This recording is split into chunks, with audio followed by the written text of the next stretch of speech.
Paris Saint-Germain 3 buts à 1. Première victoire du Paris Saint-Germain à Rennes depuis 2018. Enfin. Enfin, ça fait une éternité qu'on n'a pas gagné à Rennes. Et enfin, ça nous fait du bien. Enfin, il fallait une victoire à Rennes et c'est chose faite maintenant. Maintenant, on va parler du match. Très clairement, un match assez maîtrisé, on va dire. Il y a des choses à améliorer, mais quand même, un match assez maîtrisé au niveau du jeu. Bon, on a quand même concédé des occasions, hein. On va pas se mentir, on a encore concédé des occasions. Il y a des choses à améliorer, pas mal de choses à améliorer encore. Mais en tout cas, aujourd'hui, c'était un très bon match. C'était un match encourageant, en tout cas. Après la débâcle de Newcastle. Et je l'ai dit, Luis Enrique, je l'ai dit, j'ai raison et j'avais raison. Je suis fier de. Je suis rassuré. Au moins, on va dire que je ne suis pas aveugle. Sans vouloir faire un jeu de mots avec. Ça n'a rien à voir avec. Parce que je porte des lunettes, hein, mais au moins, je ne suis pas aveugle. Et au moins, je sais que je ne fais pas de mauvaises analyses. J'avais bien dit en avant-match que s'il repassait à son 4-3-3, ça allait être beaucoup mieux. Alors, j'avais pas dit qu'on allait gagner, mais j'avais dit que s'il repassait en 4-3-3, ça allait être beaucoup mieux. Et effectivement, il m'a écouté, il a mis exactement une très très bonne compo d'équipe. Il a mis l'équipe que moi j'aurais exactement mis. Peut-être que, et je l'avais dit aussi, peut-être que j'aurais mis Dembélé sur le banc et que j'aurais mis peut-être Koulibaly. Et là, ça aurait été parfait. Mais en réalité, je vous dis la vérité, en réalité, je pense que non seulement Dembélé doit être sur le banc, mais en plus que Ramos doit être sur le banc aussi. Parce que, honnêtement, les deux là, Dembélé et Ramos, c'est les deux tocards. C'est les deux tocards du groupe. C'est les deux. Dembélé aujourd'hui contre son ancien club, il n'a strictement rien fait. Encore en difficulté. Le mec, il doit travailler sa finition, hein. C'est plus possible. C'est plus possible. Bon, il a fait une passe décisive sur le but de Vitinha. Quel but de Vitinha? Honnêtement, quel but de Vitinha? Là, je me suis levé de mon fauteuil, hein, parce que le but de Vitinha, là, il est exceptionnel. Honnêtement, l'enroulé qu'il nous met, c'est exceptionnel. Et voilà, on repasse troisième grâce à cette victoire. Mais voilà, beaucoup de choses à dire en tout cas. Une première mi-temps assez bonne, on va dire. Quelquefois transversée quand même en défense, faut faire attention quand même. Mais en tout cas, voilà. Skriniar très bien rattrapé sur ce coup. Skriniar très très bon. Skriniar très très bon. Marquinhos a été rassurant quand même. Mais attention, Marquinhos a été assez rassurant. Euh, Après, j'ai trouvé que on n'avait pas fait un match sans prendre de but, hein. Alors, on était sur deux clean sheets d'affilée avant la débâcle de Newcastle. Là, on a encore pris un but. Donc, attention quand même.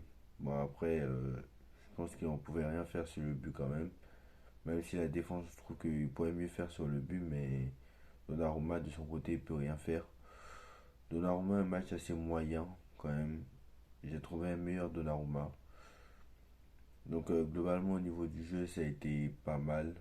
Bon, on peut mieux faire, mais ça n'a pas été le meilleur match quand même. Mais bon, au moins aujourd'hui, on gagne face à une équipe qui était en forme quand même. Pas rappeler que Rennes était invaincu avec Nice. C'est les deux équipes qui étaient invaincues et Rennes a perdu pour une fois.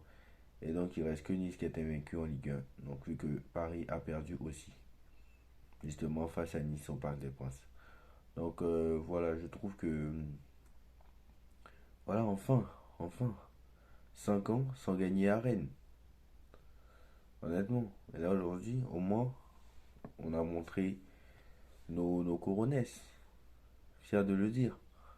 Au moins, les mecs, ils ont montré. Hakimi, il a retrouvé le niveau. Hakimi, en ce début de saison, c'est le meilleur parisien. J'ai pas peur de le dire parce que Mbappé, il est sur deux trois mauvais matchs là. Hakimi, c'est le meilleur parisien depuis le début de saison. Même quand on faisait le mauvais match, c'est lui qui ressortait en fait du lot. C'est un peu le seul qui ressort du lot. Le plus souvent, hein, j'ai pas dit. Par exemple, à Newcastle, ça n'a pas été le plus mauvais, mais voilà. Mais voilà, c'est le seul qui ressort du lot. Hakimi, en ce début de saison, c'est le meilleur parisien. Pas peur de le dire. Skriniar a une. Skriniar, pas mal. Skriniar, il est bon lorsque il fait face à un joueur. Mais lorsque à chaque fois qu'il aura un joueur de profondeur devant lui, ce sera pas simple. Mais à chaque fois qu'il aura un numéro 9, il ne sera pas un joueur qui est profondeur et qui est plus style Gonzalo Ramos, ça va être facile. Donc voilà, par exemple, quand ça gagne moins d'eau, aujourd'hui il était un peu en difficulté, mais il s'est quand même repris. Après, il y a Marquinhos qui peut combler la vitesse qu'il n'a pas. Mais Marquinhos, je ne sais pas si Marquinhos, globalement, il a fait un bon match. Et Hernandez pas mal aussi sur le côté gauche. Franchement, Hernandez, voilà, qui continue. Vitinha, vraiment, ce milieu de terrain, il doit le laisser. C'est Vitinha, Ugarte, Zaïre Emery. C'est vraiment le top, le top, le top. Alors, je ne veux pas m'emballer encore une fois. Je ne veux pas m'emballer. On sait ce qui se passe à chaque fois. Mais Ugarte, 60 millions d'euros, c'est du génie, Luis Campos. C'est du génie. Bon, apparemment, Ugarte, c'est pas Luis Campos, c'est Nasser. Donc, bah, apparemment, Ugarte, ça serait Luis Campos et Hernandez, ça serait Nasser. Donc, voilà. Et Dembélé, ça serait Nasser aussi. Donc, voilà. Gonzalo Ramos, on sait tous que c'est Luis Campos. Skriniar, c'est certainement Nasser El Khelaifi. Donc, voilà. Donc, voilà. Donc, Ugarte, bravo Campos parce que bravo Campos sur ce coup parce que quand il fait de bonnes choses, faut le dire. Regardez, c'est taille patron. Taille patron. Honnêtement, pas mal. Le seul mauvais match qu'il a fait, c'était contre Newcastle. Mais contre Newcastle, il n'y a même pas un qui est sorti du lot. Tout le monde a pris l'eau. Euh, Très clairement, voilà. Vitinha, il est ressorti de terre. Le Vitinha de la saison dernière, s'il continue comme ça, alors je sais ce que vous allez me dire. Oui, mais les 2 premiers mois, Vitinha avait le même niveau. Oui, mais Vitinha, j'espère qu'il va continuer à monter en puissance avec Luis Enrique et qu'il continuera comme ça parce que Vitinha à ce niveau-là toute la saison, parce que faut oublier que les 2 premiers mois il était comme ça aussi. Vitinha comme ça toute la saison, on espère que ça continuera comme ça toute la saison. Parce qu'un Vitinha comme ça toute la saison, ça va être très très bien. Ça va être très très bien. Et en plus, si tu prends un milieu de terrain en plus au mercato d'hiver, parce que pour moi c'est léger. Fabien Ruiz qui est rentré bon, à la 75e, bon, c'était en contrôle. Donc pour moi, Ruiz et Solaire, ça n'a pas le niveau. Donc voilà. Pour moi, Ruiz et Solaire, ça n'a pas vraiment le niveau, mais c'est un peu léger en fait. Donc voilà, pour l'instant, tu as Ugarte, tu as Emery, tu as Vitinha, tu as Solaire, tu as Ruiz au milieu de terrain. Mais pour moi, c'est léger parce qu'il va falloir mettre un milieu de terrain supplémentaire. Il y a Cherendo aussi. Bon, mais Cherendo, je pensais qu'on allait le voir aujourd'hui, finalement, non. Cherendo, je pensais que on lui a posé la question en conférence de presse, mais bon, je ne savais pas qu'il n'aurait pas eu tant de jeu ce soir. Mais bon, il apprend aussi, c'est un jeune joueur. Comme il a dit hier, Luis Enrique. Bon, maintenant, on va parler de Dembélé. Dembélé aujourd'hui, c'est bien, il a fait une passe décisive sur le but de Vitinha. C'est bien. Et Zaïre Emery, toujours bon. Zaïre Emery, une passe décisive sur le but d'Akimi. Donc Emery, qui était passeur sur le but de Lucas Hernandez à Newcastle, continue de briller. Hakimi, c'est un but et une passe.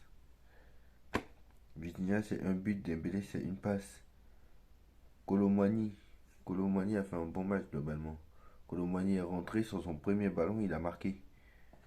Colomani, sur son premier ballon, il a marqué. Donc Gonzalo Ramos, en 4 en Colomani, en Colomani est rentré à la 57e minute. Ou à la 56e. Je ne sais plus à quelle minute il est rentré. Avant le but de Rennes, je crois, si je me trompe. Il est rentré après le but de Rennes, si je ne me trompe pas. Rennes a marqué à la 56e. Colomani est rentré à la 57e et il a marqué à la 58e. Donc, en 57 minutes, il est rentré à la 58e. Et je peux vous dire que en 32 minutes, écoutez-moi bien, plus ces 3 minutes, en 35 minutes, Colomani a fait beaucoup plus. En 35 minutes, il a fait beaucoup plus que Gonzalo Ramos en 53 minutes. J'ai pas peur de le dire. Voilà. J'ai pas peur de le dire. En près d'une demi-heure, en un peu plus d'une demi-heure, Colomani a fait beaucoup plus que Gonzalo Ramos en presque une heure de jeu. J'ai pas peur de le dire. Voilà. Parce que Gonzalo Ramos n'a strictement rien apporté. Et en plus de ça, franchement, Ramos, c'est le joueur qui, tant qu'il n'a pas de ballon, c'est le Icardi en fait. Et, franchement, Ramos, j'ai peur. Hein. J'ai peur. Hein. Franchement, il doit rester sur le banc, Ramos. Hein. Pas peur de le dire. Hein. C'est un finisseur, oui. Mais il faut le servir dans les meilleures conditions. On ne sait pas toujours qu'il sera dans les meilleures conditions. Alors que Colomani, lui, c'est un joueur de profondeur. Donc à tout moment, voilà. À un moment où Ramos, Mbappé a mis un ballon de profondeur il y a un moment où il y a eu une contre-attaque où Ramos n'a pas pu aller chercher le ballon. Ça aurait été Colomani, il aurait pris ce ballon. Hein. Ou Mandanda est vite sorti, je crois, dans les pieds de Ramos, mais Ramos n'est pas rapide, n'a pas la vitesse de Colomani. Donc voilà, moi je pense que Ramos, il doit s'asseoir sur le banc parce qu'au final, vu le profil de Dembélé et de Mbappé, il est mieux de mettre plutôt Colomani en neuf plutôt que mettre Gonzalo Ramos parce qu'en fait, il va s'ennuyer à chaque fois dans le match. Il a strictement rien faire. Alors que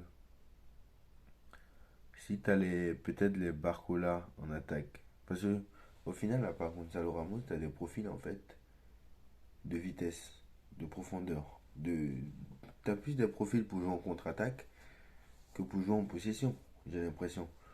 Mais après, pourquoi pas? Parce que si tu arrives à combiner les deux, si tu arrives à faire les deux, c'est bien parce que ton style de jeu, c'est la possession.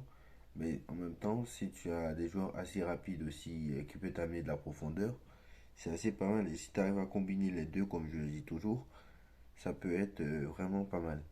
Vraiment, par contre, je répète encore une fois, Gonzalo Ramos, 85 millions d'euros, pour l'instant c'est zéro. Pourquoi j'ai dit 85? Parce que vous savez qu'il a été prêté. Hein. Gonzalo Ramos n'a pas été acheté. Hein. C'est un prêt avec option d'achat de 85 millions d'euros. Mais si le PSG termine dans les deux premiers, on sait tous que le PSG terminera dans les deux premiers. D'ailleurs, Paris remonte à la deuxième place, pour ceux qui ne le savent pas. Donc voilà, Rennes qui était invaincu en Ligue 1. Donc seul Nice maintenant est invaincu. Donc voilà. Donc moi j'étais assez pessimiste pour ce match quand même. Mais bon, ils nous ont montré le contraire. Et je pense que voilà. Maintenant moi j'ai compris un peu le PSG de Luis Enrique. J'ai compris maintenant c'est que en fait le style de jeu c'est la possession. Mais en fait il va toujours gagner contre des équipes qui vont sortir. Si l'équipe joue à 11 derrière, ça va pas aller. Il va falloir des joueurs en fait qui de profondeur. C'est-à-dire que à chaque fois que l'équipe va jouer à 11 derrière, il va te falloir les Mbappé, Colomani et Dembélé. Il va falloir ces profils de joueurs-là pour pouvoir s'en sortir et gagner. Si jamais c'est une équipe qui sort, il va falloir encore mettre les mêmes. Voilà. Que ce soit une équipe qui sort ou une équipe qui reste derrière, en fait, il faut ça. Parce que Gonzalo Ramos, je ne sais pas s'il est efficace en fait. Voilà. Je ne sais pas s'il est efficace. Et Gonzalo Ramos, finalement, contre une équipe qui reste bas devant sa surface, tu peux mettre Gonzalo Ramos en neuf, sauf que je ne suis pas sûr qu'il va te marquer des buts en fait. Vraiment, j'ai beaucoup de doutes sur Gonzalo Ramos. J'ai pas peur de dire, j'ai beaucoup de doutes. Alors, j'ai beaucoup de doutes sur lui. Bref, voilà, en tout cas, victoire du Paris Saint-Germain. Et ah oui, Mbappé. Moi, Mbappé, maintenant, il va falloir le mettre sur le banc. Hein. Ah oui. En tout cas, la dernière chose que je vais parler, c'est ça. Hein. Mbappé, Colomani, lui, il a eu un but. Il a marqué. Premier ballon, il a marqué un but. Deuxième ballon, il marque un autre but. Et ce deuxième but a été refusé. Donc voilà, pour hors-jeu. Donc le but a été refusé pour hors-jeu. Donc deux ballons, deux buts. Ramos disparaît des radars. Donc lui il va aller s'asseoir sur le banc.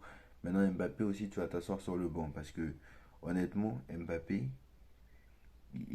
à 87e minute, quand il te fait sortir Vitinha pour faire entrer Solaire, mais fait sortir Mbappé pour faire entrer Solaire. Fait sortir Mbappé. Parce que moi je suis désolé. Vitinha, c'est le meilleur des milieux. Il est quand même assez bon dans ce match, Vitinha. Donc, quand même, tu le sors, d'accord. Je veux bien que tu le préserver et tout ça, mais moi, c'est Mbappé que tu dois sortir. J'ai pas peur de le dire, hein. C'est interdit de sortir Mbappé ou quoi? Pourquoi tu sors pas? Mbappé, tu dois sortir là ce soir. Il a strictement. Bon, il a tout raté. Voilà. Pas, il a strictement rien fait, il a tout raté. Donc voilà, pour moi, il doit sortir Mbappé à la 87e. Même avant, même avant. Même avant. C'est bien de sortir Dembélé, mais il faut sortir Mbappé aussi. Voilà. Donc voilà. C'est bien d'avoir sorti Ramos, c'est bien d'avoir sorti Ugarte, c'est bien d'avoir sorti Dembélé, mais par contre, il fallait faire sortir Mbappé à la place de. Et faire entrer Solaire. Et je pense que ça aurait été pas mal. Donc voilà. En tout cas, victoire du Paris Saint-Germain 3-1. Maintenant, Luis Enrique, reste avec ton 4-3-3. Et je pense que 95% du temps, tu joueras bien. Parce que vraiment, tes systèmes à la de merde, hein, excusez-moi du terme, tes systèmes que tu inventes tout le temps, tu n'es pas un inventeur, tu n'es pas un magicien, tu n'es pas, tu n'as pas les joueurs pour jouer en 3-4-3. Tu n'as pas les joueurs pour jouer en 4-2-4. Tu n'as pas les joueurs pour changer de système tout le temps. Ton système de jeu qui a bien fonctionné depuis, c'est le 4-3-3. Et ça a toujours fonctionné, le 4-3-3, depuis que tu es arrivé. Alors ça n'a pas fonctionné contre Toulouse et contre Lorient, parce que tu n'avais pas les accélérateurs devant. Mais voilà, ça a fonctionné contre Lens, ça a fonctionné contre l'OL, ça a fonctionné contre l'OM, tu as changé, mais contre l'OM, voilà, tu avais des joueurs, t'avais mis plus de milieu de terrain que d'attaquants. Et c'est pour ça il y avait plus de personnes au milieu que devant. Toi, tu avais mis que deux milieux de terrain contre Newcastle. Ça ne peut pas fonctionner comme ça. Donc voilà. Donc maintenant, tu restes en 4-3-3 toute la saison.